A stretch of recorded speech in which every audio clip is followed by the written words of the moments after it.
Welcome to another episode of the EV Guys. We are in Sydney at the, and I've gotten this wrong a million times in my videos. Right. Everything electrify everything, or everything electric. Everything electric show. Everything electric live Sydney. Yes. I don't know what. Yeah, everything electric. Just go with that. And joining me today is the man, the legend, Robert Llewellyn. I was going to leap in there if you didn't.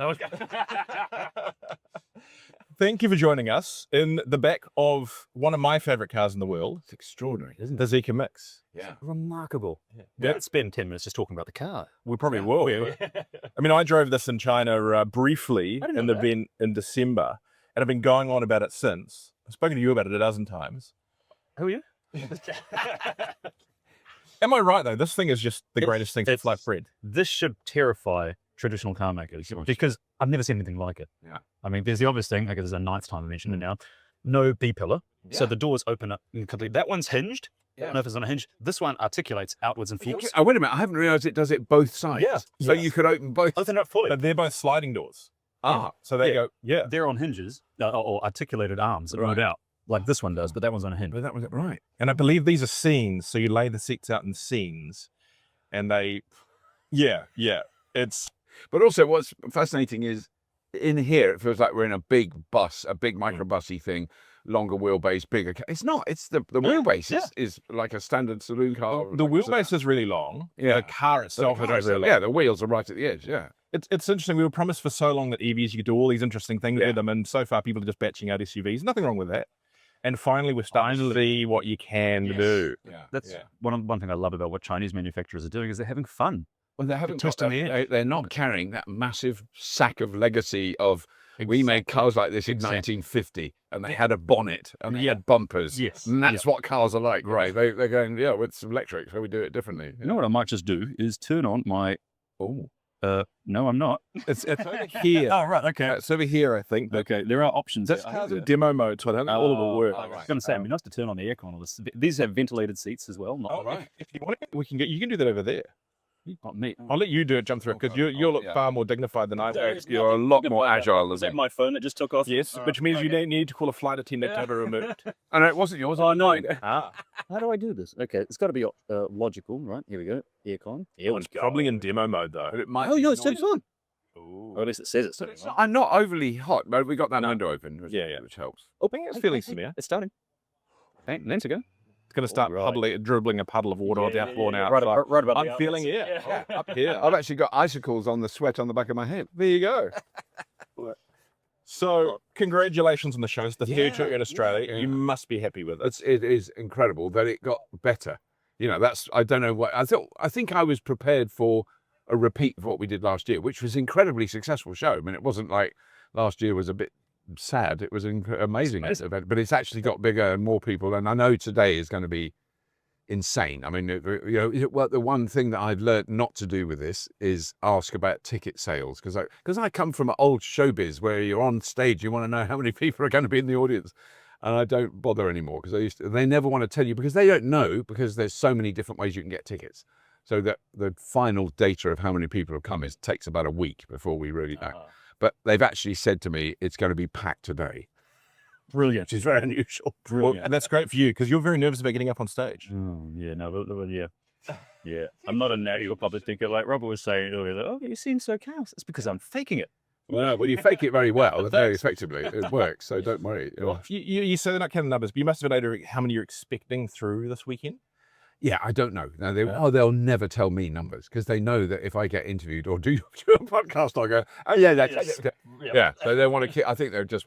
I don't know what the reasoning is, but I think they genuinely don't know. I think we don't know yet. Yeah. With all the tallies of things. So and certainly in the UK, I can't remember how it works, but there's like various different ticket agencies that feedback takes a while to come back. So but overall, you'd suggest that you're impressed with what you've got. We're impressed, and we're definitely up on last year in terms of public, in terms of the visitors coming or whatever you call them. I don't know what do you call them? Attendees. Thank you. That's good. That's the one I wanted. But also the car manufacturers. We've got more than we've ever had at any event we've done anywhere. Way more. It's unbelievable. Yeah, and cars I've never heard of. Yeah, cars never heard of, and test drives from car. So people have gone in, and I've met someone yesterday who test driven a car. He didn't know what it was. He'd never heard of it before. He'd never seen it before. And he said, I'm obsessed with electric cars. I know everything. So I don't know. I got in this car. I don't know what it was. Yeah. Do you have any favourites? Anything that caught your eye? Well, I mean, this Obviously, yeah. Okay, that makes sense. this did catch my eye. I mean, Have you seen the Mona MO3? is that the pickup, the sort of No, That's that's the SO7. the SO, the Deepal SO7. that's interesting. That was such a shock when she took me around the back and showed. Oh, it's a pickup. Yes. Thought it was a luxury sedan. Yeah. I mean, it is a luxury sedan inside. Amazing interior. It's that beautiful orangish interior. Yeah, It's like sitting in a slice of cake. It's everything I want, you know. Surrounded by cake. Yeah. But you're tight, so you love the Mona. So what the Mona Mona MO3, yeah. I the mean, big one. That works out to be $16,000 US for that current Chinese version. Obviously, if it made it here, it'll add some window tax, potato fees. But that at 16 grand for what is a car that can do 500 plus Ks, apparently 530 Ks WLTP. Yeah.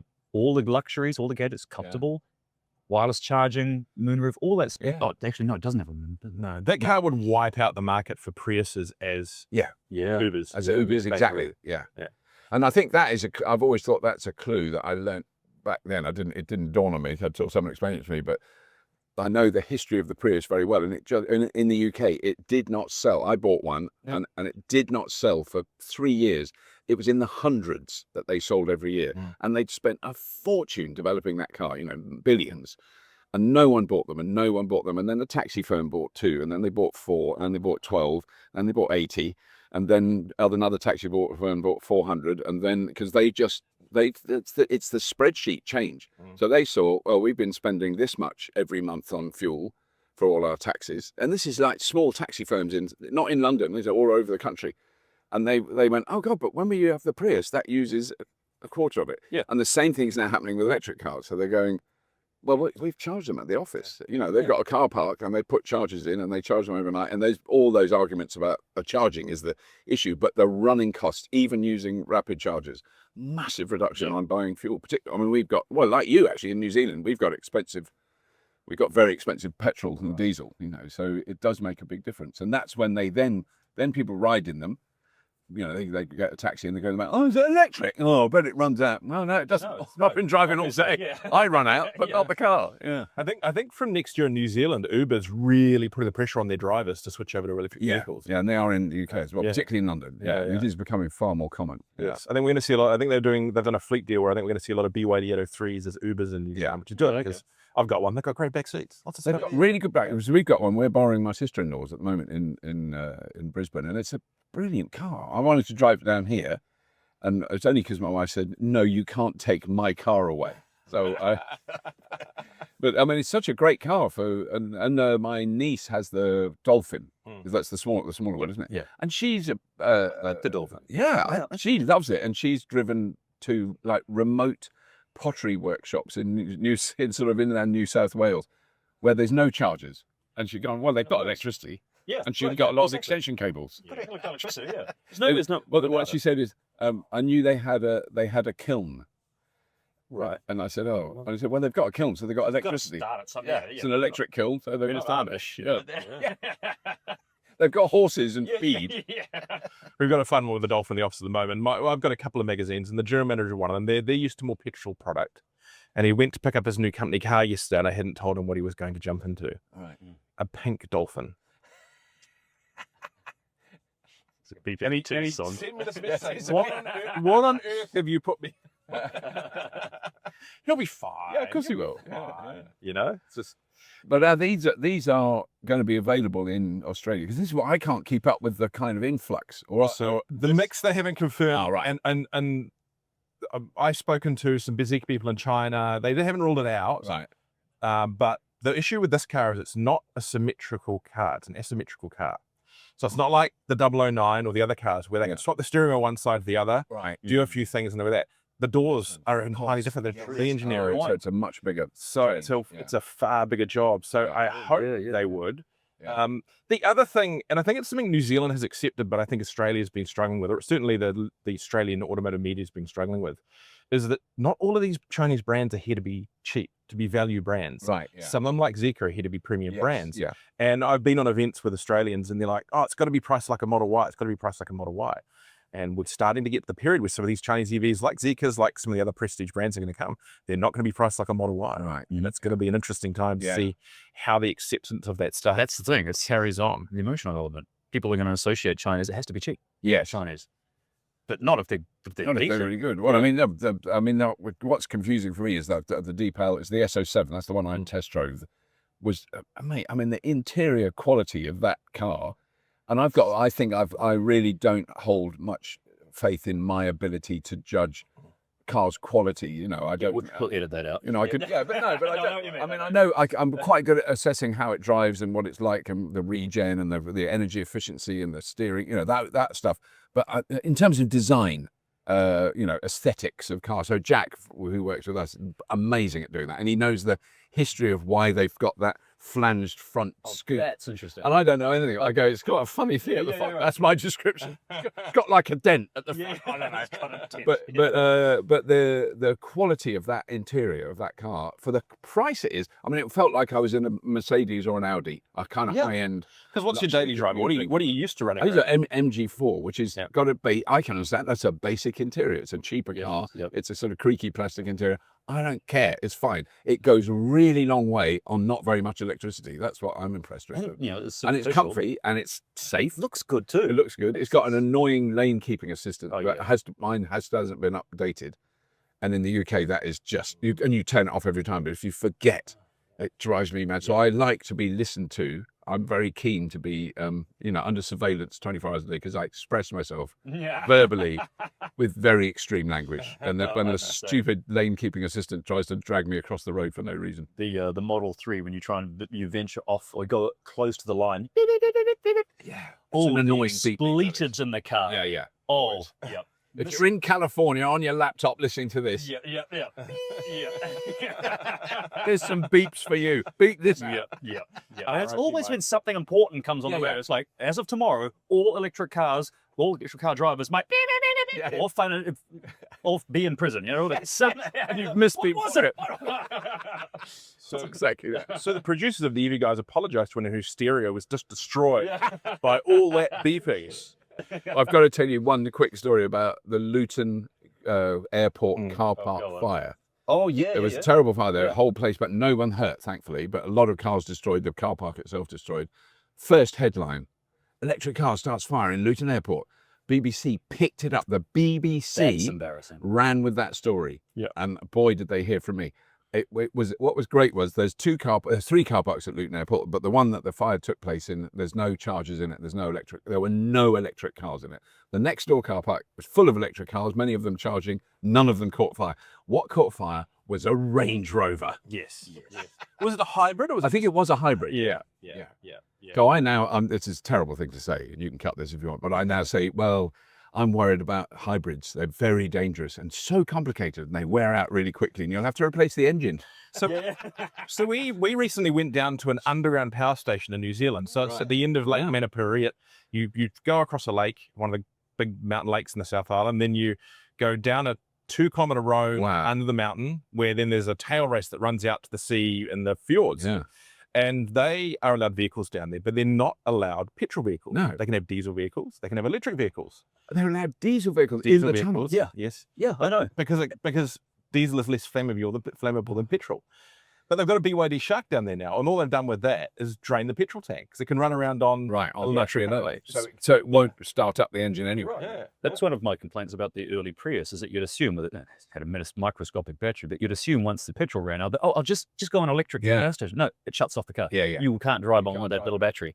That frustrates me. But the Shark, great, can drain the tank just to have an electric only. Yeah. How do you feel about plug-in hybrids? I am conflicted, because I think I will accept some arguments, but I don't know who I want those arguments from, because most of the people that argue it, I don't want to agree with whatever they say. But unfortunately, you know, that there might be still a role for it in certain circumstances.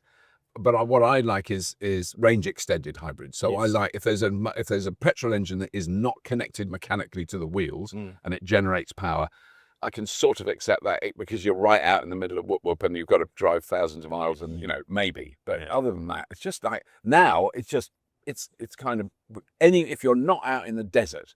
So if you're in Europe, There's absolutely no reason, because there's chargers, there's roads everywhere. Where are you going to go off-road for hours? There isn't anywhere. You drive through some mud and it's really wild, and then you're actually outside Tesco's. Yes, take a photo of the mud on the side. Yeah. It's been off-roading, yeah. It's like, for about 20 meters, and then you get arrested because you're not allowed to drive. It's a footpath. Yeah. So yeah, it's a very different environment. There's absolutely no excuse. But here, I can sort of accept. Okay, I mean, I've driven in the outback. It's ever so big. yeah. It takes a long time to get across it. We drove one of the more modern plug-in hybrids recently. I did an endurance run in a BYD, a Sea-Line 6, which is reasonable range compared to some, but not about 100k. Right. There's more coming. I'm off to Europe to drive the Leap Motor REV shortly, and that's Right. the 28 kilowatt battery. It'll go a couple 100k. Right. On Yes, that electric makes sense. only. Yeah. But that plug-in hybrid Sea-Line, it was good to an extent in that it did 1,200 kilometers. Right. But 1,200 kilometers in New Zealand is a lot of driving, because you struggle to average more than about 60k an hour. Yeah. So by the time we got to the end, we were wrecked. Yeah. I would have given up anything for a charging stop. Yeah. And conversely, we did our summer holidays this year in a full-size Ford e-Transit Right. with a king-size mattress in the back, camping, blah blah blah. 200k range if you're lucky, and it was fine. Absolutely fine. It was fine. Yeah. Well, you've got to stop. I mean, that's the thing. I drove down from Brisbane, and I had to stop to get here. So that's 980, I think, from door to door was about 980k, and I stopped twice to charge, which was fine, and it wasn't very long because both of those charges were fine. I was in a Tesla, right? And then I stopped 3 times, so the middle time was for me. Mm. So the car was absolutely fine. I don't know, like 30% more when I got to the second charger. I could have gone a bit further. Yeah. But I couldn't. Yeah. I'm a human being. No, I understand. One thing I wanted to point out is, I'm literally pointing, but just gesticulating. Yeah.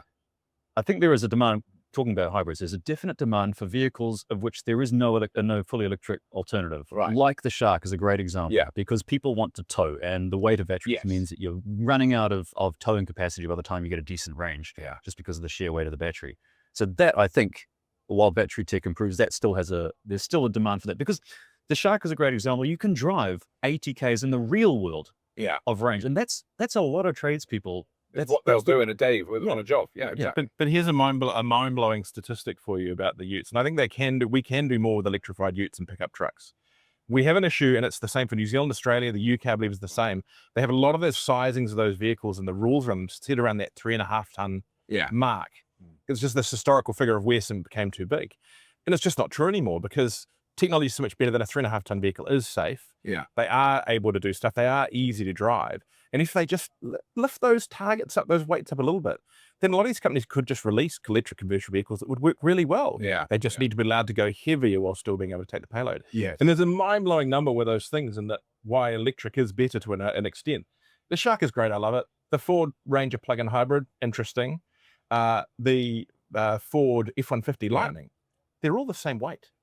The S-150 Lightning is only cannot believe less than 100 kilos heavier than the Shark or the Ranger PHEV. So one passenger about my size. Yeah, that's it. That's the only difference. Two Gavins. Yeah. 2 metric. 2 metric Gavins, 1 metric Robert. When I spoke to the guy at Oz EV who's got the Lightning here yesterday, I didn't believe it. I had to double check him on. I could not believe what I was hearing. That the same way. Wow. They're all between 2,700 and 2,800 kilograms. I mean, because the F-150 is like about the size of my house. Yeah. You take out the engine, you take out the fuel tank, you take out the transmission. Yeah. There's a massive big 4-wheel-drive transmission, and a truck is heavy. This is hundreds of kilos. The diffs are different, all that kind of stuff. It's a massive. It is interesting when you go out of small passenger car, which, generally speaking, electric small passenger car heavier than petrol small passenger car. Yeah. But you go, the bigger the car goes, that the differential shrinks, and then when you really go big, so we've just seen the big ferry that's being built in Hobart, electric ferry. It is something like 250 tons lighter than if it was diesel. Yeah, and that is with 40 megawatt hours of batteries. 40 megawatts. What's it? Solar on the top. There's a lot of solar. Yeah, no, they've obviously decided it's not worth bother, but there's no solar on the top. But they're charging from 100% renewable in Paraguay. I hope I've got my names right. What's immediately north of Argentina in South America? I think over the River Plate. That's where it's crossing. Anyway, whatever's on the northern shore, 100% renewable. and they got 6 megawatt chargers.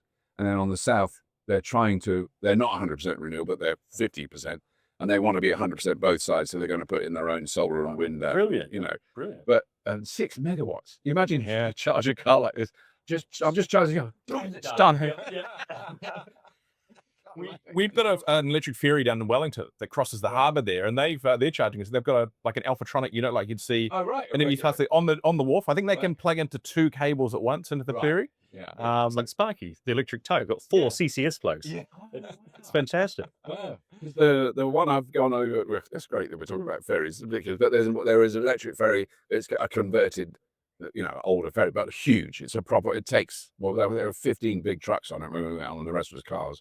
It goes from Elsinore to Helsingborg, so in Denmark to Sweden. And it's like 5K. It's very narrow crossing. But they charge at either end with 1.6 megawatts from wind, 100% wind. I use anything else. Megawatts. And that when you see that thing, it's a sort of controlled plug, because obviously there's tides. So the ship comes in, the big arm comes out and goes, and then it goes, chung, and then you sort of, I watch that, I swear those wires are flexed when they switch it on. Oh my God, 1.6 megawatts going to that. So this new one, 6 megawatt, I don't even understand what that is. Yeah, it's got to a level that you can. But the point is, it's much lighter than if they had to have diesel with fuel tanks. Yes. Right. That's what, you wouldn't have imagined. No, That's staggering. You've just been to New Zealand. Yeah. Any observations? Did you enjoy any of our charging? The country was lovely. The people were horrible. Right. Yes. I admit that I joined. No, we had a wonderful time. And it was, certainly I've never been to the South Island before. And you sort of hear, oh, it's mountains, it's beautiful. And then even when you land, we landed in Queenstown. That's a fun landing there. And I had a window sea landing, That's definitely a mountain. It's a mountain that's higher than And it's us. much higher than where we are. And there was a bit of hoo-roll. That's great. No. Now, how have you been for time? Oh my God. Is that? I guess you're supposed to be. God almighty. Thank you so much. I said 10 minutes, so it's up to 20 minutes. Sorry, it's because we're so get out. It's like, okay, well, while you're trapped in here, let me introduce you to Amway. Thank you so much, man. Catch you later. Yeah, see you later. Oh, clipboard. Oh, yeah. Just hang on, but stay there. Any chance you grab Andrew for us? Andrew? Yeah. I saw him loitering around. Oh, right, here he is. Find everyone on him. Oh, yep, I guess see all this on you. Yep. All right. Right, so obviously Robert had to make a quick exit there, but joining us just for the last few minutes is Andrew Haurissa from Zeekr, Australia and New Zealand. Yes. I like the pause for And a New bit. Zealand. Precisely. What's happening? How far away can people expect it to be from us landing in New Zealand? Yes, I know. Look, I was asked that question multiple times yesterday by a certain individual. I can confidently say to you that it's in a matter of days that things will be signed. And again, I suppose the delivery will take a bit more time, but this year, absolutely. Cool. Fantastic. And when it arrives, that'll be like Australia. We'll see X and 009 first. X is already in Australia. Yep. And so, yes, you will see that. The delivery for 009 will happen soon after as well, like Australia. So, yeah, similar setup. Fantastic. And Mix. I very kindly, you took me to China with you late last year. Got to speak to some of the Zeekr staff up there. They wouldn't say no to Mix for right-hand drive, but they did indicate it is not the easiest of job because it's the doors aren't the same either side. That's true. But you've probably got more information than I do. Well, perhaps, but perhaps not as well, because we were there together at the same time to look at this amazing vehicle. And I suppose we have to see what our product roadmap looks like first and foremost.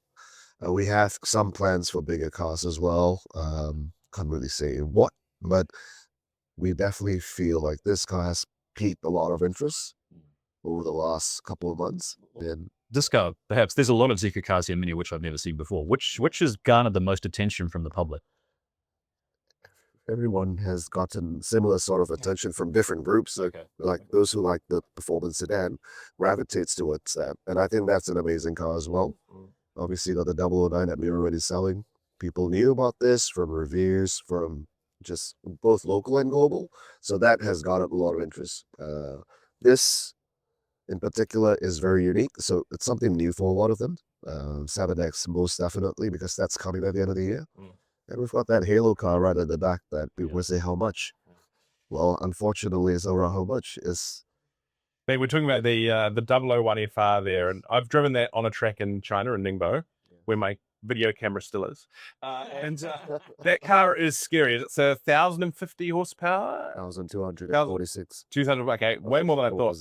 So this car, and I've spent some time on tracks. I'm not the worst driver in the world. Yeah. But you kind of put your foot down at the start of a straight, and by the time you realize what's happening, you're already at the next corner, and it's too late to work out what you're going to do. So you've got to slam on the brakes and then just accelerate again. It's a lot of fun. Scary, but really, really good. One of the questions I've got to ask you is, so many of the Chinese brands have come in so far, have come in at that kind of value point. I know that some of the Australian media have kind of struggled to get past that idea with Zeekr, and I've said in my stories that I think it's very much a premium brand. It's more of a BMW and an Audi than it is a Deepal, a BYD. Is that a hard sell getting people to understand that China isn't just value vehicles? No, I think it takes a bit of time for sure, and it's an education, right? Because Australia has not seen a premium-looking Chinese vehicle as of now. Until now, Tesla, as you're aware, is made in China for the Australian market, so that's probably a first preview. However, unbeknownst to many, it's an American company, so we are proud of. First of all, it's made in China and designed in Sweden, and that's all true and factual. So it's good that we are in market right now and people can actually experience that. And in fact, a lot of the media friends and influencers who have actually sat on the car, like the X7 have chimed the same tune, and they agree that it is a premium looking car. Has anyone tried to order from you the 009 with only 2 seats in the back and the big divider and the big TV? We have we have the Grand, the 4-seater in China market and also Hong Kong market, I believe. No, maybe not Hong Kong, just China market, and that's been a unique offering to begin with. In Australia, we do have some interest on different programs that require NDIS, especially that want a separate looking MPV where they can customize the back row, for example. So I think there are a penchant for it, but maybe of a different interest. Yeah. Good, sir. Well, I'm sort of getting freaked out because I've got a lot of work to do today. How are we going for time? So it's fine. Eddie, what's your favorite car so far? Like you especially get probably this. To be honest, we're getting in it. It's just fascinating from an engineering perspective. The design, the doors, the pillars, the lack thereof, the seats, everything, and even this moves. And when you set the seats from forward facing or back facing to forward facing, it's like a little dance. Everything moves independently. It's like, imagine showing this to someone in 1991, and the fact that it runs on battery power as well.